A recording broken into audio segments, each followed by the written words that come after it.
It is that time yet again for our confidence picks. Aaron, can you believe it's week 10? We got another quarter season checkup this week on how we're faring. I cannot believe it is already week 10. We've only got goes by so fast. 4 more weeks to go. All right, let's get to it. Steve Dace here with Aaron McIntyre. Time for our weekly Big Ten confidence picks. Let's begin, though, with a check-in, how we have done so far this year. Last week, Steve, you got Ohio State over Penn State correct. At your 7 slot, Wisconsin over Iowa, calling your shot at the 6 spot. Missed Michigan over Michigan State, of course. Minnesota over Northwestern, you got right. Nebraska over Purdue, you missed. Indiana over Maryland, you missed. And Illinois over Rutgers, you missed. I got Minnesota over Northwestern in my 7 spot. Missed Michigan and Michigan State at 6. Got Ohio State right at 5. Purdue over Nebraska, divergent pick there at 4. Rutgers over Illinois, another divergent pick there at 3. Missed Iowa over Wisconsin at 2. And got Maryland over Indiana at 1, another divergent pick. I will beat you again this week, 20-17.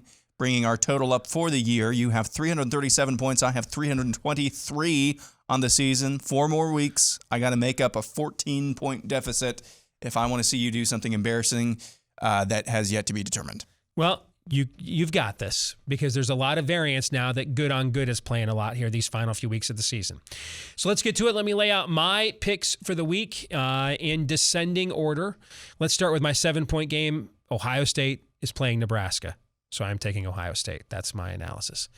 My 6-point game is Michigan is taking on an Indiana team that broke the longest single team streak of futility against one opponent last year. First time Indiana had beaten Michigan since 1987. So it's a massive revenge spot. Indiana's going with a true freshman quarterback. Their roster has just been decimated by one of the toughest schedules in the country. I think moving this to a night game will add some atmosphere to help Michigan overcome maybe a hangover from last week's loss. They had a players-only meeting. I think Michigan puts it on them. My 5-point game is going to be Iowa over Northwestern. History has shown me, again, as somebody who's covered Iowa football for about 20 plus years, not to do this. All right. But I just think Northwestern's not good. And I kind of feel like Iowa's in the spot that Penn State was in last week. Got to show us some pride. All right. After that performance, back-to-back blowouts, by the way. And I think this is a week that Iowa kind of gets its mojo back a little bit. My 4-point game, I'm going to go with the Badgers over Rutgers. The only reason it's not higher is that Greg Schiano is a good coach. The front 7 is not bad at Rutgers. And Wisconsin's going in there with a one-dimensional offense after 2 big emotional wins in a row. It's a total letdown spot for them. Otherwise, this game would have been higher. My 3-point game is Minnesota over Illinois, like I talked about yesterday on Bigger 10. Illinois has a history of playing very well against P.J. Fleck and the Gophers, so that's why I'm hedging a little bit by making this my 3-point game. My 2-point game is Michigan State over Purdue in the line that stinketh to high heaven this week, where the number 3 team in the country is laying barely a field goal on the road against a 4-loss Purdue team who's unranked, all right? And something about that just does not smell right. I'm still taking Sparty. They're the better team, I think, by far. But I'm only putting 2 points on it because as I've said before, Aaron, those guys in the desert, they go to work in those Taj Mahals, not because they're dumber than us, right? Okay. And then my number 1-point game this week, you want to talk about, this is the schizophrenia game. Penn State and Maryland. Maryland needs 1 more game for bowl eligibility. This is a series that Penn State has historically owned, even though Maryland got them last year. But I don't know where Penn State's psyche is at. Their run defense has really been hurt by the loss of P.J. Mustapher. I just don't know where their psyche is. I thought last week was a spot that they would play well because of how embarrassing that Illinois loss was. But now they're 9-8 in their last 17 games. All their season goals are off the table. They're unranked. Maryland's got more to play for, but they're really beat up and schizophrenic. I mean, I have no idea where this game is at, man. So I'm only putting 1 point on the Nittany Lions. Schizophrenia Bowl. That needs to become a thing. I've got Ohio State over Nebraska at my 7 slot, just like you. I don't really, I could see Nebraska keeping up offensively with Ohio State for sure for a while.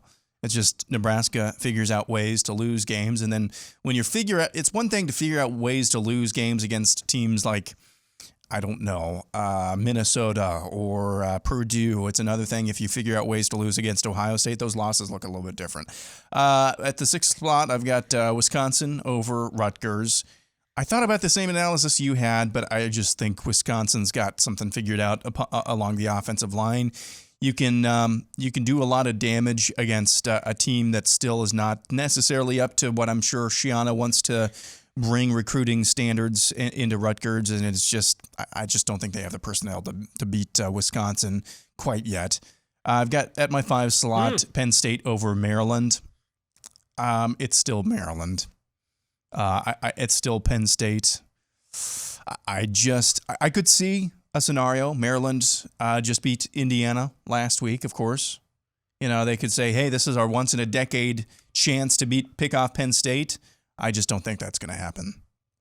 4 slot, I've got Iowa over Northwestern with my nether regions covered.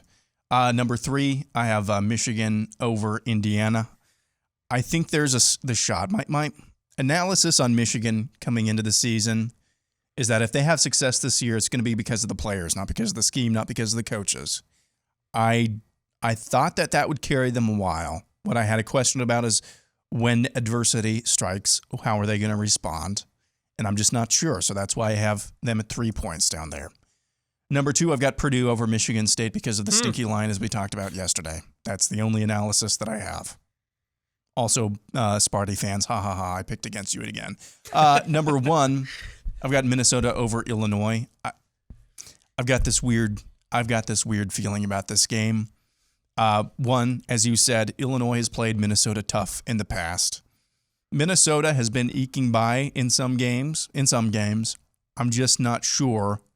Now, last week was not a case, but I just have a weird feeling about this game. Like Illinois is going to spring a surprise here. I do need Minnesota to win because I've got under 3.5 for Illinois in the season, but I'm not confident in it at all.